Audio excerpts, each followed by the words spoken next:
horta ayaamuhu kala duwan kala fiican maanta wallaahi dareenkayga I can't explain words kuma soo koobi karo waayo waxaan dhameeyay wixii ugu qaalisanaa in la dhameeyo kitaabullah kitaabka ilaahay baan dhameeyay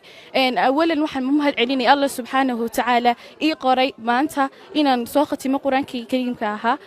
sidoo kale waxaan u mahad celinayaa waalidiintayda intaas oo dhan isoo leekisii iguna daray tacab iyo dadaal aan maanta xagan ku soo koobi karin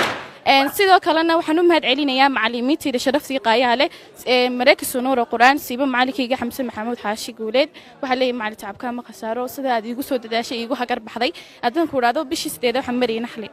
kadibna wuxuu igu raadhay sanadkan wuxuu igu raadhay wad gaari kartaa marway maanta hadad ugu dadaashid wad gaari kartaa tiibaan ku hayay macallinka dhiirigelintiisii ayaa qofkan hadii la dhiirigeliyo markasta meesha uu gaaraya oo dadaalkiisa uu ku darsado marka isagan aad iyo aad baan ku mahad celinayay